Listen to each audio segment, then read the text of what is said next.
శ్రీమాత్రే నమః. అందరికీ నమస్కారం అండి. ఈ రోజు వీడియోలో మనకు 2026 ఫిబ్రవరి 17 మంగళవారం మాఘ అమావాస్య రోజు సూర్యగ్రహణం ఏర్పడబోతోంది. అయితే ఈ సూర్యగ్రహణం వలన 3 రాశుల వారికి విపరీతంగా కష్టాలు వస్తాయి.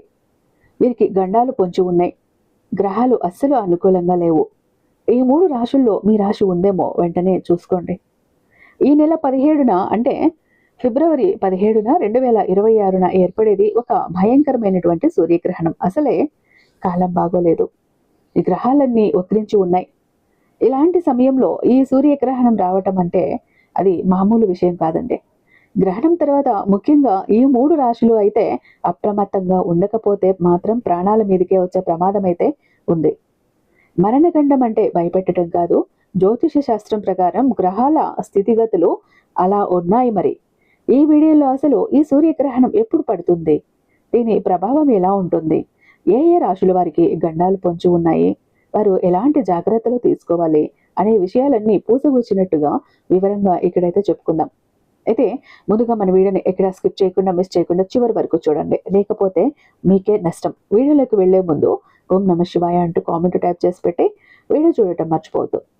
ఈ 2026వ సంవత్సరంలో ఇదే మొదటి సూర్యగ్రహణం. ఇది మామూలు గ్రహణం కాదు. దీన్ని వలయాకార సూర్యగ్రహణం అని కూడా అంటారు. అంటే ఆకాశంలో సూర్యుడు ఒక నిప్పు కణికలాగా, రింగ్ ఆఫ్ ఫైర్ లాగా కనిపిస్తాడనమాట. చూడటానికి ఇది అద్భుతంగా ఉన్న జ్యోతిష రీత్యా మాత్రం దీని ప్రభావం చాలా తీవ్రంగా ఉంటుంది. సూర్యుడు అంటేనే ఆత్మకారకుడు, మన ఆరోగ్యానికి మన కీర్తి ప్రతిష్టలకు అధిపతి. అలాంటి సూర్యుని రాహువు మింగేసే సమయమే ఈ గ్రహణం. అందుకే ఇది చాలా పవర్ఫుల్ గా పనిచేస్తుంది. ఇప్పుడు టైమింగ్స్ విషయానికి వద్దాం. ఈ సూర్యగ్రహణం ఫిబ్రవరి 17, 2026 మంగళవారం నాడు సంభవిస్తోంది. భారత కొలమానం ప్రకారం చూసుకుంటే ఈ సూర్యగ్రహణం మధ్యాహ్నం 3:26 ప్రారంభమవుతుంది. సాయంత్రం 7:57 వరకు ఉంటుంది. అంటే దాదాపుగా సాయంత్రం అంతా కూడా ఈ గ్రహణ ప్రభావం ఉంటుంది. అయితే ఇక్కడ మీరు ఒక విషయం గమనించాలి. ఈ గ్రహణం మన భారతదేశంలో కనిపించదు. అవును, మీరు విన్నది నిజమే. ఈ గ్రహణం కేవలం అంటార్కిటికా, దక్షిణ హిందూ మహాసముద్రం, దక్షిణ ఆఫ్రికా వంటి ప్రాంతాల్లో మాత్రమే కనిపిస్తుంది. మన ఇండియాలో సూర్యుడు మామూలుగానే ఉంటాడు. గ్రహణం నీడ మన మీద పడదు. అయితే చాలా మందికి ఒక డౌట్ ఉంటుంది, అసలు గ్రహణం మనకు కనిపించదు కదా, మరి మనం ఏమైనా నియమాలు పాటించాలా, గుళ్ళు గోపురాలు మోసేస్తారా అని. దీనికి శాస్త్రం ఏం చెప్తోంది అంటే, గ్రహణం మన ప్రాంతంలో కనిపించినప్పుడు దానికి సంబంధించిన వేద లేదా సూతకం మనకు వర్తించదు. అంటే ఈ ఫిబ్రవరి 17న వచ్చే సూర్యగ్రహణం రోజున మీరు ఎలాంటి కఠినమైన నియమాలు పాటించాల్సిన అవసరం లేదు. ఉదయం లేచిన దగ్గర నుండి రాత్రి పడుకునే వరకు మీ రొటీన్ లైఫ్ని యథావిధిగా మీరు గడపచ్చు. చాలా మందికి గ్రహణం అనగానే భయపడిపోతూ ఉంటారు. వంట గిన్నెల మీద, బియ్యం డబ్బాలో, ఊరగాయల జాడీల్లో, మంచినీళ్ళ బిందెల్లో దర్బలు వేస్తూ ఉంటారు. కానీ ఈసారి అలా దర్బలు వేయాల్సిన పని లేదు. మీరు వండుకున్న ఆహారం అలాగే తినొచ్చు, పడేయాల్సిన పని లేదు. అలాగే గ్రహణం పట్టు విడుపు స్నానాలు కూడా అవసరం లేదు. ఇంకో ముఖ్యమైన విషయం ఏంటంటే, ఆ రోజున మన తెలుగు రాష్ట్రాల్లో కానీ దేశంలో ఎక్కడైనా కానీ గుళ్ళు దేవాలయాలు మూసివేయరు. అన్ని గుళ్ళు కూడా తెరిచే ఉంటాయి. నిత్య పూజలు అర్చనలు అన్ని మామూలుగానే జరుగుతుంటాయి. మీరు నిరభ్యంతరంగా గుడికి వెళ్ళి దైవ దర్శనం కూడా చేసుకోవచ్చు. గ్రహణం విడిచాక ఇల్లంతా కడిగి శుభ్రం చేసుకోవాలి, తలారా స్నానం చేయాలి అనే రూల్స్ కూడా ఈసారి వర్తించవు. హాయిగా ఉండండి, అనవసరమైన దిగులు పెట్టుకోకండి. కానీ ఇక్కడే ఒక పెద్ద ట్విస్ట్ ఉంది, జాగ్రత్తగా వినండి. గ్రహణం కనిపించకపోయినా, నియమాలు పాటించకపోయినా ఒక్క విషయంలో మాత్రం అసలు రాజీ పడకూడదు.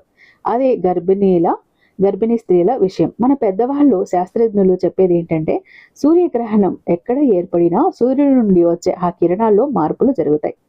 ఆ నెగిటివ్ ఎనర్జీ అనేది విశ్వమంతా వ్యాపిస్తుంది. అందుకే గర్భిణీలు మాత్రం ఈ గ్రహణ సమయంలో అంటే మధ్యాహ్నం 3:26 నుండి రాత్రి 7:57 మధ్యలో బయట తిరగకపోవటం మంచిది. పొరపాటును కూడా ఇంటి బయటకు రాకండి. ఆ సమయంలో కత్తిపీటలు వాడటం, కూరగాయలు తరగటం, బట్టలు కుట్టటం, సూదులు వాడటం వంటివి అస్సలు చేయకండి. మనకు కనిపించట్లేదు కదా అని డాబా ఎక్కటము, మిద్ది మీదకి వెళ్ళటము, బయట తిరగటము వంటివి చేయకండి. కిటికీలు తలుపులు వేసుకుని ఇంట్లో ప్రశాంతంగా దేవుడిని నామస్మరణ చేసుకుంటూ ఉండటం మంచిది. ఎందుకంటే ఆ కిరణాల ప్రభావం గర్భంలో ఉండే శిశువు మీద పడే అవకాశం ఉంది. పుట్టబోయే పిల్లలకు గ్రహణ ముర్రి లాంటి లోపాలు రాకూడదు అంటే ఈ మాత్రం జాగ్రత్త తప్పదు. మాకు కనిపించదు కదా, మాకేం కాదు కదా అని మొండిగా వెళ్తే జీవితాంతం బాధపడాల్సి ఉంటుంది. కాబట్టి గర్భిణీలు మాత్రం బీ కేర్ఫుల్. ఇక రాశి ఫలాల విషయానికి వస్తే, ఈ గ్రహణం మనకు కనిపించకపోయినా గ్రహ సంచారం మాత్రం జరుగుతుంది కదా. ఆకాశంలో గ్రహాల స్థితిగతులు మారినప్పుడు ఆ ప్రభావం మన రాశుల మీద ఖచ్చితంగా పడుతుంది. ఈసారి ఈ సూర్యగ్రహణం కుంభరాశిలో ఏర్పడుతుంది. అందులోనూ శతభిష నక్షత్రంలో రాహువు, సూర్యుడు, చంద్రుడు, బుధుడు, శుక్రుడు ఇలా 5 గ్రహాలు ఒకే రాశిలో చేరబోతూ ఉన్నాయి. దీన్నే పంచగ్రహ కూటమి అంటారు. ఇది చాలా డేంజర్ కాంబినేషన్. ఈ గ్రహణం వల్ల ద్వాదశ రాశుల్లో మిగతా వారికి ఎలా ఉన్నా ఒక 3 రాశుల వారికి మాత్రం చుక్కలు కనిపిస్తాయి. వారి జీవితం తల్లకిందులు అయ్యే అవకాశం ఉంది. వారి ప్రాణాల మీదకి వచ్చినా ఆశ్చర్యపోనవసరం లేదు. ఆ రాశులు ఏంటో, వారికి పొంచి ఉన్న ముప్పు ఏంటో ఇప్పుడు వివరంగా చెప్పుకుందాం. మొట్టమొదటిది మరియు అందరికంటే ఎక్కువ ప్రమాదంలో ఉన్న రాశి కుంభరాశి. ధనిష్ట నక్షత్రం 3, 4 పాదాలు, శతభిష 1, 2, 3, 4 పాదాలు, పూర్వభద్ర 1, 2, 3 పాదాలు కుంభరాశిలోనికి వస్తాయి. ఈ సూర్యగ్రహణం సాక్షాత్తు మీ జన్మ రాశిలోనే సంభవిస్తోంది. ఇప్పటికే మీ నెత్తి మీద శనిదేవుడు కూర్చుని 7 పదుల కాలం నాటి కర్మలు అనుభవిస్తూ ఉన్నారు. అనుభవింపజేస్తూ ఉంటే ఇప్పుడు దానికి తోడు మీ రాశిలోనే సూర్యుడు మరియు రాహువు కలిసి ఈ గ్రహణాన్ని ఏర్పాటు చేయటం అంటే ఇది మామూలు విషయం కాదు. జ్యోతిష్య పరిభాషలో చెప్పాలి అంటే కుంభరాశి వారికి ఇది ఖచ్చితంగా మరణగండం లాంటి సమయమే. ఇక్కడ మరణగండం అంటే ప్రాణాలు పోతాయని భయపడటం కాదండి. దానికంటే ప్రాణాలు పోయేంత నరకాన్ని, చావు అంచుల వరకు వెళ్ళి చచ్చేంత ప్రమాదకరమైన పరిస్థితుల్ని ఎదుర్కోవాల్సి వస్తుందని అర్థం చేసుకోవాలి. ముఖ్యంగా మీ ఆరోగ్యం విషయంలో అసలు అశ్రద్ధ చేయకండి. ఇప్పటి వరకు లేనిపోని వింత రోగాలు ఈ గ్రహణ ప్రభావంతో ఒక్కసారిగా బయటపడతాయి. తల పగిలిపోయేంత నొప్పి, మైగ్రేన్, ఒక్కసారిగా బీపీ ఎక్కువ అవ్వటం, గుండె దడ వంటి సమస్యలు మిమ్మల్ని ఊపిరి ఆడకుండా చేస్తాయి. ఈ సమయంలో మీ మానసిక స్థితి కూడా అదుపులో ఉండదు. తీవ్రమైన డిప్రెషన్లోనికి వెళ్ళిపోయే ప్రమాదం ఉంది. అనవసరమైన భయం, ఎవరో మిమ్మల్ని వెంటాడుతున్నారన్న ఆందోళనలు మిమ్మల్ని నిద్రపోనివ్వవు. ఇక ప్రయాణాల విషయానికి వస్తే, ఈ 17వ తేదీ తర్వాత మీరు అడుగు బయట పెట్టాలంటేనే భయపడాలి. రోడ్డు మీద వెళ్తున్నప్పుడు యమధర్మరాజు మీ పక్కనే తిరుగుతున్నాడని గుర్తుంచుకోండి. డ్రైవింగ్ చేసేటప్పుడు ఏ మాత్రం పరధ్యానంగా ఉన్నా, ఫోన్ చూసినా భారీ యాక్సిడెంట్లు అయ్యే యోగం గట్టిగా ఉంది. జాగ్రత్త. కనీసం హెల్మెట్ పెట్టుకోకుండా బండి తీశారో ఇక మీ ఇంటికి మీరు క్షేమంగా చేరుతారన్న గ్యారంటీ కూడా లేదు. ఆసుపత్రి పాలవటమే కాకుండా మీ సంపాదనంతా డాక్టర్ల పరం చేయటానికి సిద్ధంగా ఉండండి. మీ ఉద్యోగ జీవితంలో కూడా ఈ గ్రహణం చిచ్చు పెడుతుంది. మీరు చెయ్యని తప్పుకు మిమ్మల్ని బలి పశువులని చేస్తుంది. మీ ఆఫీసుల్లో మీ తోటి ఉద్యోగులే మీకు గోతులు తవ్వుతూ మీ బాసు దగ్గర మిమ్మల్ని చెడ్డవాళ్లలాగా నిరూపించడానికి కుట్రలు పన్నుతూ ఉంటారు. ఏ సమయంలో ఆవేశపడి ఉద్యోగం మారాలని చూశారో అది ఉన్నది ఊడి కొత్తది రాక రోడ్డున పడే ప్రమాదం ఉంది. జాగ్రత్త. వ్యాపారస్తులకి ఇది కోలుకోలేని దెబ్బ. మీరు ఎక్కడ పెట్టుబడి పెట్టినా అది బూడిదలో పోసిన పన్నీరే అవుతుంది. మీ పార్ట్నర్లు మిమ్మల్ని నట్టేట ముంచి పారిపోయే అవకాశం ఉంది. ఇక ఇంట్లో కూడా ప్రశాంతత ఉండదు. భార్యాభర్తల మధ్య చిన్నపాటి వివాదాలు కూడా కాస్త ముదిరి విడాకుల దాకా వెళ్తాయి. మీ నోటి దురద వల్ల, ఆవేశం వల్ల జీవితాంతం తోడుండే బంధాలు తెగిపోయే ప్రమాదం ఉంది. కుంభరాశి వారు ఈ గండం నుంచి బయటపడాలి అంటే గ్రహణం మరుసటి రోజు ఆలస్యం చేయకుండా వెంటనే ఏదైనా పురాతన శివాలయానికి వెళ్ళి రుద్రాభిషేకం చేయించుకోండి. లేదంటే మాత్రం మీ జీవితం అతలాకుతలం కావటం ఖాయం. ఇక ఈ గ్రహణం వలన డేంజర్ జోన్లోకి వెళ్ళబోతున్న 2వ రాశి వృశ్చిక రాశి. విశాఖ నక్షత్రం 4వ పాదం, అనురాధ 1, 2, 3, 4 పాదాలు, జ్యేష్ఠ 1, 2, 3, 4 పాదాలు వృశ్చిక రాశి జాతకులకి చెందుతాయి. ఈ సూర్యగ్రహణం మీ జీవితంలో ఒక చీకటి అధ్యయనాన్ని మొదలు పెట్టబోతోంది. జ్యోతిష శాస్త్రం ప్రకారం మీ రాశికి 4వ ఇంట్లో ఈ గ్రహణం ఏర్పడబోతోంది. అసలు 4వ ఇల్లు అంటేనే సుఖస్థానం. అంటే మీ సంతోషం, మీ ఇల్లు, మీరు తిరిగే వాహనం మరియు మిమ్మల్ని కంటికి రెప్పలా చూసుకునే తల్లికి సంబంధించిన స్థానం. అటువంటి కీలకమైన స్థానంలో ఈ పాపిష్టి గ్రహణం పట్టడం వల్ల మీ జీవితంలో ఉన్న సుఖశాంతులు ఒక్కసారిగా ఆవిరైపోతాయి. దీనికి తోడు మీకు ప్రస్తుతం అర్ధాష్టమ శని నడుస్తోంది. శనిదేవుడు ఇప్పటికే మిమ్మల్ని ముప్పతిప్పలు పెడుతూ ఉంటే ఇప్పుడు ఈ సూర్యగ్రహణం దానికి ఆజ్యం పోసినట్లు అయ్యి మీ పరిస్థితిని మరింత దారుణంగా మార్చేస్తుంది. ఈ సమయంలో వృశ్చిక రాశి వారికి అతి భయంకరమైనటువంటి యాక్సిడెంట్ గండం పొంచి ఉంది. మీరు రోడ్డు మీద నడిచినా, బండి మీద వెళ్ళినా 1000 కళ్లతో చూసుకోవాలి. ఏమాత్రం అజాగ్రత్తగా ఉన్న కాళ్ళు చేతులు విరిగి ఆసుపత్రి బెడ్ మీద నెలల తరబడి పడుకోవాల్సిన పరిస్థితి వస్తుంది. జాగ్రత్త. ముఖ్యంగా ఈ సమయంలో కొత్త వాహనాలు కొనాలనే ఆలోచన ఉంటే వెంటనే విరమించుకోండి. ఈ గ్రహణ కాలంలో కొనే ఏ వస్తువు కూడా మీకు కలిసి రాదు. పైగా ఆ వాహనం వల్ల మీకు ప్రాణహాని కూడా కలిగే అవకాశం కూడా ఉంటుంది. జాగ్రత్త. అది కేవలం రిపేర్లకే మీ జోబు ఖాళీ చేస్తుంది తప్ప మీకు సుఖాన్ని ఇవ్వదు. అంతేకాదు, మీ తల్లిగారి ఆరోగ్య విషయంలో ఈ గ్రహణం తీవ్రమైన ప్రభావాన్ని చూపిస్తుంది. ఆవిడ ఆరోగ్య పరిస్థితి గాలిలో దీపంలా మారుతుంది. చిన్నపాటి నలతగా మొదలై అది ప్రాణాపాయ స్థితికి దారి తీసే ప్రమాదం అయితే ఉంది. కాబట్టి ఆవిడ విషయంలో ఎంతో జాగ్రత్తగా ఉండాలి. ఏ మాత్రం తేడా కనిపించినా వెంటనే పెద్ద డాక్టర్లని సంప్రదించడం మంచిది. ఇక ఆస్తుల విషయానికి వస్తే, మీ సొంత రక్త సంబంధీకులే మీ మీద కుట్రలు పన్నుతారు. మీ ఆస్తిని కాజేయాలని చూసే ఆ దాయాదుల వల్ల మీరు కోర్టుల చుట్టూ, పోలీస్ స్టేషన్ల చుట్టూ తిరగాల్సిన అవసరం అయితే వస్తుంది. కాబట్టి జాగ్రత్త. మీ ఇంట్లో ప్రశాంతత అనేది మచ్చుకైనా కనిపించదు. అడుగు తీసి అడుగు వేస్తే గొడవలే జరుగుతాయి. రియల్ ఎస్టేట్ రంగంలో ఉన్న వృశ్చిక రాశి వారికి ఇది ఒక గడ్డు కారణం. నమ్మి పెట్టుబడులు పెట్టి మునిగిపోవటం, కొన్న భూములు వివాదంలో చిక్కుకుపోవటం వల్ల భారీ ఆర్థిక నష్టాలను ముట్టగట్టుకుంటారు. మీరు ఎంతో నమ్మిన వ్యక్తులే మిమ్మల్ని వెన్నుపోటు పొడిచి మీ పతనాన్ని చూసి ఆనందిస్తారు. ఎవరికైనా డబ్బులు అప్పుగా ఇస్తే అవి తిరిగి రావు. సరికదా, అడిగితే మీ మీద శత్రుత్వం పెంచుకొని మిమ్మల్ని ఇబ్బందులకు గురి చేస్తారు. ఆరోగ్యపరంగా చూస్తే, గుండెకు సంబంధించిన సమస్యలు ఉన్నవారు అత్యంత అప్రమత్తంగా ఉండాలి. ఛాతీలో చిన్నపాటి నొప్పి వచ్చినా సరే, ఊపిరి తీసుకోవటంలో ఇబ్బందిగా ఉన్నా సరే నిర్లక్ష్యం చేయొద్దు. ఈ గ్రహణ ప్రభావం వల్ల గుండెపోటు వచ్చే అవకాశాలు ఎక్కువగా ఉన్నాయని జ్యోతిష నిపుణులు హెచ్చరిస్తూ ఉన్నారు. ఏమాత్రం అశ్రద్ధ చేసినా కూడా అది నేరుగా శ్మశానానికి దారితీస్తుంది. ఈ భయంకరమైన బ్యాడ్ టైం నుండి మీరు బయటపడాలి అంటే సుబ్రహ్మణ్య స్వామిని మనస్ఫూర్తిగా ఆరాధించాలి.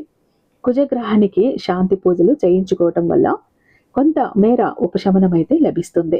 లేకపోతే ఈ గ్రహణం మిమ్మల్ని మానసికంగా పిచ్చెక్కించి మీ జీవితాన్ని అతలాకుతలం చేయటం ఖాయం. అప్రమత్తంగా ఉండండి, జాగ్రత్తగా ఉండండి, ఆవేశాన్ని తగ్గించుకోండి. ఇక 3వ రాశి మరియు అత్యంత జాగ్రత్తగా ఉండాల్సిన రాశి కర్కాటక రాశి. పునర్వసు నక్షత్రము 4వ పాదము, పుష్యమి 1, 2, 3, 4 పాదాలు, ఆశ్లేష 1, 2, 3, 4 పాదాలు కర్కాటక రాశిలోనికి వస్తాయి. కర్కాటక రాశి వారు ఈ నెల 17వ తేదీన క్యాలెండర్లో ఎర్రటి రంగుతో గుర్తుపెట్టుకోండి. ఎందుకంటే ఆ రోజు మీ జీవితంలో ఒక భయంకరమైనటువంటి మలుపు రాబోతోంది. ఖగోళంలో జరిగే ఈ సూర్యగ్రహణం మీ రాశికి 8వ ఇంట అంటే అష్టమ స్థానంలో సంభవిస్తోంది. ఆ జ్యోతిష శాస్త్రం ప్రకారం అష్టమ స్థానం అంటేనే ఒక చీకటి గది లాంటిది. అక్కడ ఆయుష్, మరణము, ఘోరమైన అవమానాలు మరియు అంతులేని కష్టాలు దాగి ఉంటాయి. మీ అష్టమ స్థానంలో రవి మరియు రాహువు కలిసి ఉండటం వల్ల అష్టమ రవి దోషంతో పాటు గ్రహణ దోషం కూడా తోడై మిమ్మల్ని పట్టి పీడించడానికి సిద్ధంగా ఉంది. కర్కాటక రాశి వారికి ఇది నిజంగానే ఒక అగ్ని పరీక్ష లాంటి సమయం. సాధారణంగా మరణగండం అంటే కేవలం భౌతికంగా ప్రాణాలు పోవటం మాత్రమే అని అందరూ అనుకుంటారు.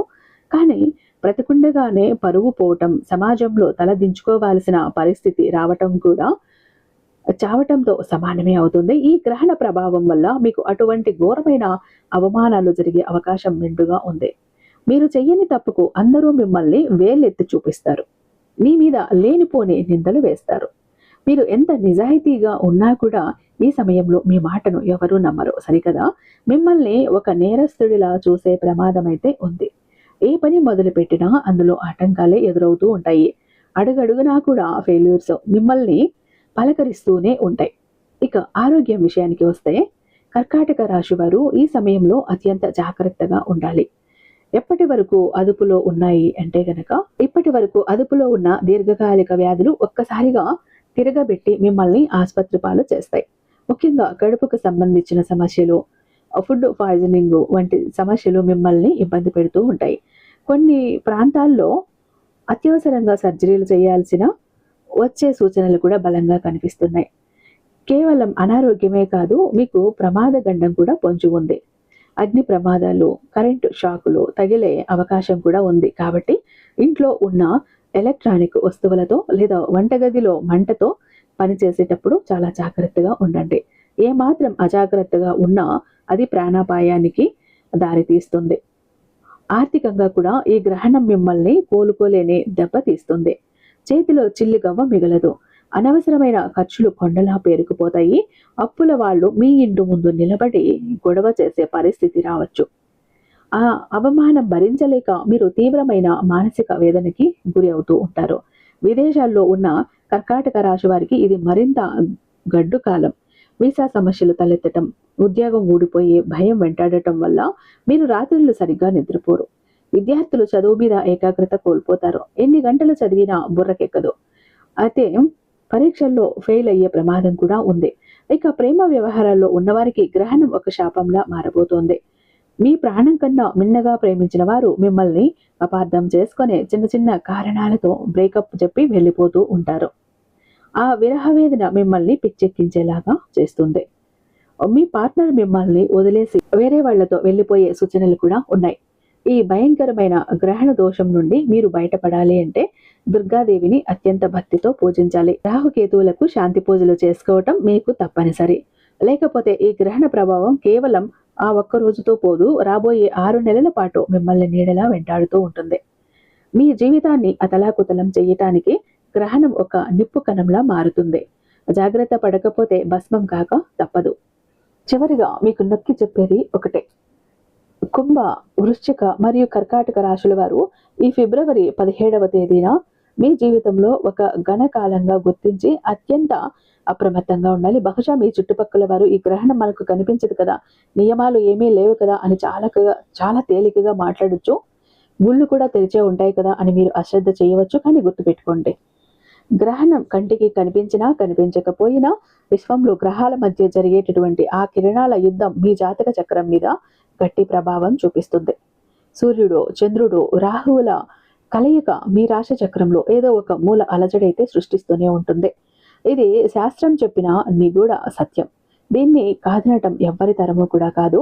నిర్లక్ష్యం చేస్తే జరిగే నష్టం మీ ఒక్కరికే కాదు, మీ మీద ఆధారపడిన మీ కుటుంబానికి మొత్తానికే అది తీరని లోటు అవుతుంది. మిగతా రాశుల వారికి ఫలితాలు మిశ్రంగా ఉన్నప్పటికీ ఈ 3 రాశుల వారు మాత్రం మరణగండం లాంటి పరిస్థితులను ఎదుర్కోవాల్సి వస్తుంది. కాబట్టి జాగ్రత్త. అందుకే ఆ రోజు ఎటువంటి సాహస కృత్యాలకు పూనుకోకండి. కొత్త వ్యాపార ఒప్పందాలు చేసుకోవటం, వాహనాలపై వేగంగా వెళ్ళటం, ఎవరితోనైనా వాదనలకు దిగటం చేస్తే మాత్రం మీరే ఇబ్బందుల్లో పడతారు. ఈ గడ్డు కాలంలో మీకు శ్రీరామ రక్ష కేవలం దైవభక్తి మాత్రమే. మీ మనసుని ప్రశాంతంగా ఉంచుకునే ఇష్టదైవ నామస్మరణ చేస్తూ ఉండండి. అనవసరమైనటువంటి రిస్కులు తీసుకుని ప్రాణాల మీదకి తెచ్చుకోకండి. ఈ ఫిబ్రవరి 17 మీ పాలిట శాపంగా మారకూడదు అంటే మీరు జాగ్రత్తగా ఉండటమే ఏకైక మార్గం. మీ రాశిలో గ్రహగతులు అనుకూలంగా లేనప్పుడు మీరు ఎంతటి మొండి ధైర్యం ప్రదర్శించినా ఫలితం శూన్యమవుతుంది. రాసి పెట్టుకోండి. అప్రమత్తంగా ఉండేవారే ఈ భయంకరమైన గండం నుంచి గట్టెక్కుతారు. నిర్లక్ష్యం చేస్తే మాత్రం తర్వాత పశ్చాత్తాపడినా ప్రయోజనం అన్నది ఉండదు. కాబట్టి జాగ్రత్త. ఇక్కడ ఎంత జాగ్రత్తగా ఉంటే అంత మంచిది. ఇక్కడ మరణం అంటేనే కొన్ని పరిస్థితులు, మనం అనుభవించలేని కష్టాలు, భరించలేని అవమానాలు, ఆర్థిక ఇబ్బందులు, అనారోగ్య సమస్యలు, పిల్లలు చెడుదారిలో పట్టడం, మాట వినకపోవటం అన్నీ కూడా ఉంటాయండి. అంటే ఇది ఒక్కొక్కసారి ఈ బాధ కంటే, ఈ నొప్పి కంటే మనకు చావే నయం అనిపిస్తుంది, చావే మేలు అనిపిస్తుంది అంటుంటాం కదా. అలాంటి భయంకరమైన స్థితులు కూడా అని మీరు అర్థం చేసుకోండి. ఇక చాలా మంది ఎప్పుడు కూడా బాధపడుతుంటారండి, మా జీవితం ఎందుకు ఇలా అయిపోయింది, ఏ విధంగా ఆనందం లేదు, సంతోషం లేదు, అందరూ చూస్తుంటే అందరూ సంతోషంగా ఆనందంగా హ్యాపీగా ఉన్నారు, అనుకున్న పనులన్నీ చకచకా చేసేస్తారు, అందరికీ అన్ని హెల్ప్ ఉంది, మాకెందుకు ఇలా ఉంది మా జీవితం, అష్ట కష్టాలు పడుతున్నాము, జాబ్ లేదు, కోరిన వ్యక్తి లేరు, బిజినెస్ లో గ్రోత్ లేదు, సంపాదన లేదు, అప్పులు తీరట్లేదు, ఆర్థిక ఇబ్బందుల నుంచి బయటపడలేకపోతున్నాం, మాకు ఇవ్వాల్సిన వాళ్ళు డబ్బు ఇవ్వట్లేదు, కోర్టు కేసులు క్లియర్ అవ్వట్లేదు, తాకట్టులో ఉన్న ప్రతి ఒక్కటి అక్కడే ఉండిపోయాయి, ఇల్లు, పొలాలు, భూములు, బంగారం కూడా ఏవి ఇంటికి వచ్చే ప్రసక్తి లేదు, ఇంట బయట కూడా నిష్కారణమైన నిందలు, నిష్కారణమైన గొడవలు, మనశ్శాంతి లేదు, ఎటు వెళ్ళినా పిల్లలు సరిగ్గా చదవట్లేదు, మాట వినట్లేదు, పెళ్లిళ్ళు జరగట్లేదు, బిజినెస్ లో గ్రోత్ లేదు, జనాకర్షణ లేదు, లేదు, ధనాకర్షణ లేదు, మెయిన్ లక్ కలిసి రావట్లేదండి. బ్రతకదామా కదా అని ఏదో ఒక పని చేద్దామా అని పోతే ఏది ముట్టుకున్నా కూడా మాడి మసైపోతుంది. బంగారాన్ని ముట్టినా కూడా బొగ్గులా మారుతుందంటే మా దురదృష్టాన్ని మీరే అర్థం చేసుకోండి. మా జీవితం ఈ చిందర వందర నుంచి, గందరగోళం నుంచి బయటపడాలంటే ఒక అద్భుతం జరగాలండి అని ఎవరైతే అద్భుతం కోసం ఎదురు చూస్తూ ఉన్నారో అలాంటి వారికి ఒక అద్భుతాన్ని చేసి చూపిస్తుంది బిలియనీర్ చక్ర. ఈ ఒక బిలియనీర్ చక్ర మీతో, మీ జోబులో, మీ పాకెట్లో, మీ వాలెట్లో, మీ పర్సులో మీరు పెట్టుకుని వెళ్ళారు అంటే 100కి 1000% సక్సెస్ వస్తుంది. ప్రతి ఒక్కటి మీ సొంతమవుతుంది. కోరిన ప్రతి ఒక్కటి మీకు దక్కుతుంది. జనాకర్షణ ఉంటుంది, ధనాకర్షణ ఉంటుంది, లక్కు కలిసి వస్తుంది. కోరిన ఉద్యోగం, కోరిన వ్యక్తి, కోరిన ఆస్తి, కోరిన అంతస్తు, కోర్టు కేసులు క్లియర్ అవుతాయి. తాకట్లో ఉన్న ప్రతి ఒక్కటి ఇంటికి వస్తుంది. ఇన్నాళ్ళు మీతో గొడవలు పడ్డ వాళ్ళే ప్రేమగా మాట్లాడతారు. అన్ని విధాలుగా కూడా అనుకూలంగా ఉంటుంది. దూరం అయిపోయిన వ్యక్తులు దగ్గర అవుతారు. ఈ ఒక్క బిలియనీర్ చక్ర మీతో ఉంటే మీరు చక్రం తిప్పుతారు. విష్ణుమూర్తి చేతిలో ఉన్న సుదర్శన చక్రానికి ఎంత పవర్ ఉంటుందో బిలియనీర్ చక్రానికి అంత పవర్ ఉంటుందండి. అయితే మన దగ్గర 2 టైప్స్ ఉంటుందండి. ఒకటి పాకెట్ చక్ర, చెప్పాను కదా, పాకెట్ చక్ర ఒకటి గనక మీ జోబులో, మీ పాకెట్లో, మీ వాలెట్లో, మీ పర్సులో మీరు పెట్టుకుని వెళ్ళారంటే 100% పని చేసుకుని ఇంటికి రావాలి. పని జరగలేదు అన్న మాటే ఉండదు.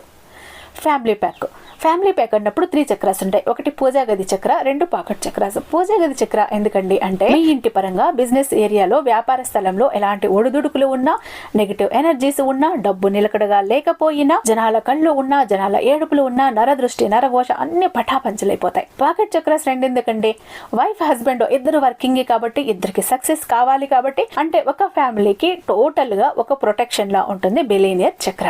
ఎవరికి ఏది కావాలన్నా స్క్రీన్ మీద ఉన్నటువంటి వాట్సాప్ నెంబర్ కి నాకు ఒక్కసారి మెసేజ్ చేయండి. నేను దానికి మరింత దైవిక శక్తి నింపి మీ ఇంటి దాకా నేను పంపిస్తాను. ఐ హోప్ ఈ వీడియో మీకు నచ్చే ఉందని భావిస్తున్నాను. రేపు మరొక అద్భుతమైన వీడియోతో మీ ముందుంటాను. అంతటిదాకా సర్వేజన సుఖినో భవంతు.